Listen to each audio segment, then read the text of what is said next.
নমস্কার, কেমন আছেন আপনারা সবাই? আমি সুজাতা। আমার সহজ রান্নাতে আপনাদের সবাইকে স্বাগত। আজকের রেসিপি পুজো বাড়ির মতো নিরামিষ আলুর দম। রেসিপিটা থেকে যদি আপনাদের ভালো লেগে থাকে তাহলে চ্যানেলটি অবশ্যই লাইক, সাবস্ক্রাইব ও শেয়ার করে দেবেন। এটা বানানোর জন্য প্রথমে আমরা একটা কড়ার মধ্যে 2 চামচ সরষের তেল গরম করে নেব। তারপরে আগে থেকে কেটে রাখা হাফ কিলো আলু ভালো করে ধুয়ে আমরা এই কড়ার মধ্যে আস্তে আস্তে ছেড়ে দেব।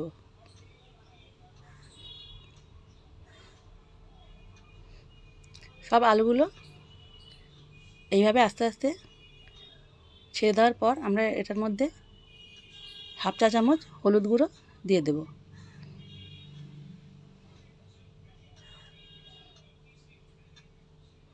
দিয়ে এটাকে একটু ভালো করে নাড়িয়ে চাড়িয়ে দেব।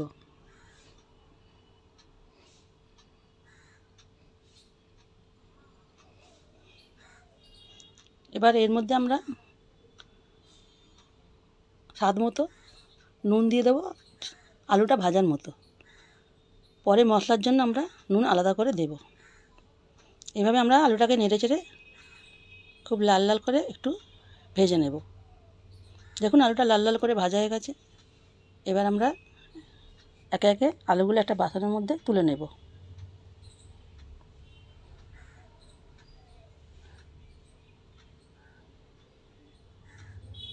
এইভাবে আমি সমস্ত আলুগুলো একটা অন্য বাসনের মধ্যে তুলে নিলাম।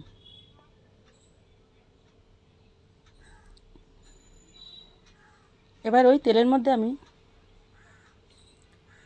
সামান্য একটু গোটা জিরে ফোড়ন দেব, কারি পাতা ফোড়ন দেব, আর আদাটাকে আমি হাফ ইঞ্চি আদাটাকে আমি গ্রেট করে রেখেছি সেটাও এর মধ্যে দিয়ে দেব। দিয়ে গ্যাসটা ধিমে করে দেবো। আর যাতে আদাটা পুড়ে না যায় তার মধ্যে সামান্য একটু জল দিয়ে দেবো এর মধ্যে। দিয়ে একটু ভালো করে নাড়িয়ে চাড়িয়ে এর মধ্যে আমরা 1 চা চামচ ধনে গুঁড়ো, হাফ চা চামচ জিরে গুঁড়ো দেব। সামান্য একটু চিনি দেব।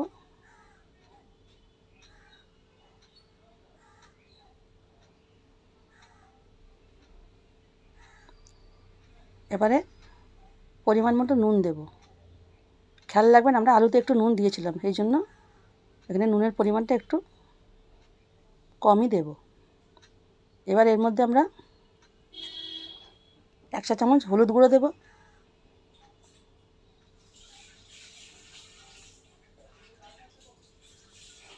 1 চা চামচ লঙ্কার গুঁড়ো দেব। দিয়ে মশলাটাকে খুব ভালো করে নাড়িয়ে চাড়িয়ে দেব। তারপর এর মধ্যে আমরা কাঁচা লঙ্কা দিয়ে দেবো 4-5টা। তারপরে 2টো মিডিয়াম সাইজের টমেটো আগে থেকে পেস্ট করে রেখেছিলাম সেটাকে এর মধ্যে দিয়ে দেব। দিয়ে খুব ভালো করে এটাকে আমরা কষতে থাকব।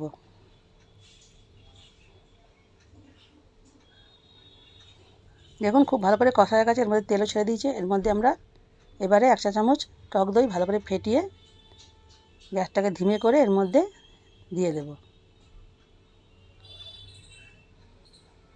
দিয়েও দইটাকে মশলার সাথে খুব ভালো করে মিশিয়ে নেব। নিয়ে নেড়ে নেড়ে খুব করে ভাজতে থাকবো। দেখুন দই থেকে এবার তেলও ছেড়ে দিয়েছে। এবার আমরা ভেজে রাখা আলুগুলো এর মধ্যে দিয়ে দেব। দিয়ে খুব ভালো করে এই মশলার সাথে আলুটাকে আমরা কষবো।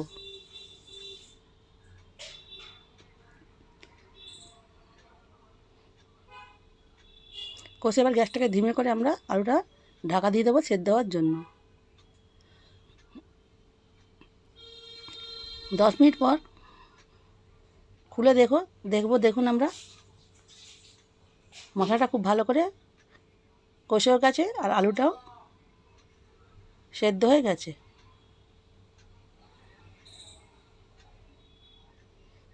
এবার আমরা এর মধ্যে সামান্য একটু জল দেবো গ্রেভি হওয়ার জন্য। আপনি ইচ্ছা করলে নাও দিতে পারেন।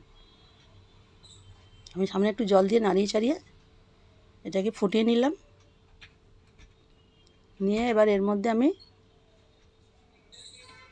হাফ চা চামচ গরম মশলার গুঁড়ো দেব,